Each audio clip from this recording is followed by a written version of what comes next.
చాలా మార్పులు వచ్చినాయి. ప్రతి ఒక్కరికి కూడా డబ్బు అవసరం ఉంది. ఫ్రీగా డబ్బు వస్తుందంటే ఎంతటికైనా తెగించడానికి సిద్ధంగా ఉన్నారు. దీనికి డబ్బు దొంగతనం చేయడానికి మన తన అనేది ఎవరికి లేదు. కాబట్టి ఫస్ట్ మన ఇంటిని మన సేఫ్టీని మనం చూసుకోవాలా. ఎదుటి వ్యక్తులు ఎవరు నమ్మేదానికి లేదు. కాబట్టి మనం ఎక్కడైనా ఇంటి నుంచి నేను తిరిగి సాయంత్రం వరకు రాలేను, లేకపోతే 2-3 రోజులు రాలేను అనే టైంలో మనం ఇట్లాంటి లాస్ కొనుక్కొని మన ఇంటికి వేసుకున్నట్లయితే చూడండి, ఒకసారి చూపిస్తానికి మనం ఇట్లా బయటికి వెళ్ళినప్పుడు ఇక్కడ ఉన్న లాక్ని తిప్పేసి ఇలా పెట్టుకోవాలి.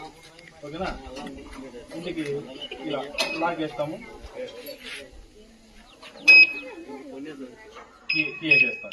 ఓకేనా, ఎవరైనా దొంగ వచ్చారు, దీన్ని పగలగొట్టాలనుకున్నారు, ఎవరైనా వచ్చి ఒక టచ్ చేయండి, పగలగొట్టాలని గట్టి కొట్టు, ఇంకా సౌండ్ వచ్చేస్తుంది. ఇలా సౌండ్ వచ్చిందనుకో మనం సౌండ్ వస్తే ఇంటి పక్కన చుట్టుపక్కల వాళ్ళు కూడా చూసేదానికి వస్తారు, ఏం సౌండ్ వస్తుందని చెప్పి.